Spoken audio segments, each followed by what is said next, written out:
Good morning, Bulldogs. Happy Tuesday. I hope you all had a safe and fun snow day yesterday. Today we are doing 3 assignments. It is 2 daily assignments, and then you will have a homework. It just says homework. It's a short answer question like you've had in the other classes. Tonight's will be a reading one. So we're going to go ahead and go to your assignments. Right, you see here you have 3. Here's your soccer revision page, spelling, irregular sort, and then the reading homework. So we're going to start with the soccer revision page.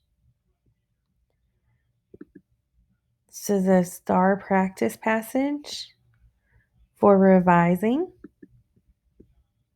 So first we'll read the passage and then we will go answer the questions. All right. 2 years ago, my family and I sat in the stands at my cousin Omar's soccer practice. It was great to go because I got to see my cousin and was watching him play my favorite sport. After my teacher handed out soccer tryout forms, I decided I would sign up. Even though I loved soccer, I wasn't sure if I would be any good at it. I rushed home and begged my mom to sign me up. She knew how much I loved soccer, so she signed the registration form. I started to get a little nervous because I'd only kicked the ball around with my little brother and Omar. When I told Omar I was going to join a soccer team, he told me that I would probably be a gooder player than him. Soccer practice started next week. The first thing my new coach, Mr. Martin, had us practice was dribbling. It was one of the most important soccer skills because it helps you get the ball past the other players. At first, it was hard to keep the ball close to my feet. It didn't seem long before Coach Martin blew his whistle to stop us. Then I heard my name. He called me up to the front and asked me to dribble the ball to the other end of the field. I knew that he picked me because I did a good job.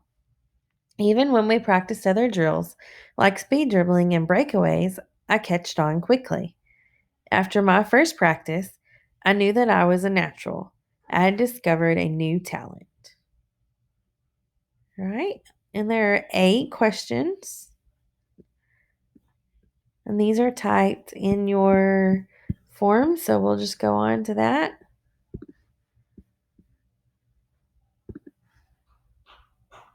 Whoops, hold the same thing. There we go. All right, so here are your 8 questions. What change, if any, should be made in sentence 2? What change, if any, should be made in sentence 5? What change, if any, should be made in sentence 8? What change, if any, should be made in sentence 11?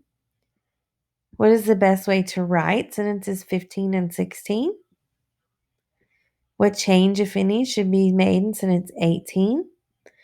What is the best way to write sentences 19 and 20? And what change, if any, should be made in sentence 20? So you're looking for changes. You probably heard some that sounded weird when we were reading it. So you'll just go back and forth. We have not talked about doing any of this. We will see where you get, and then we will further on with that. So when you get finished with that one, hit submit and turn it in. Sorry, guys. And then we'll go to our next assignment, which is your regular plural sort. And this is out of page 329 in your textbook. So if you have your book at home and you want to look at it, you can. Otherwise, it's right here scanned in for you. Regular plural nouns are nouns that end in S or ES. The spelling of these words does not change. Irregular plural nouns change the original singular spellings of the words. Irregular plurals can also be nouns that have the same singular and plural form. So you're going to read the words, spell and sort the list words, and list the words by singular and plural forms.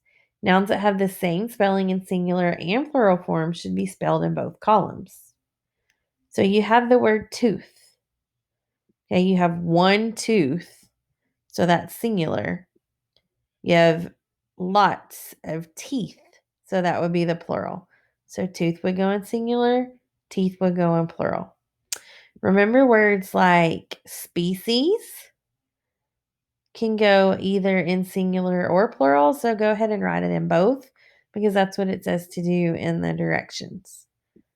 To see your forms that goes with it, you'll close out this and go to forms. And here you go. In the box below, list all the spelling words that are singular. You can type them out however you want. The box below lists all the spelling words that are plural. Remember, like in species, you're going to put in both boxes. That's your second assignment for today. Your third assignment and your final one is your reading homework question. This is your homework for tonight. Says, let's click on forms. What are your 5 vocabulary words for men in the Mississippi? And then I attached them for you in case you couldn't remember. They are on page 308 of your book. And don't forget, you have a quiz tomorrow on Wednesday. But they are rapids, shimmering, desire, shallow, and deserted. All you have to do is type those 5 words. That is your homework answer question for reading. When you're finished with all of those, submit and turn them in, and you are done for the day. Have a wonderful day. Stay safe and warm.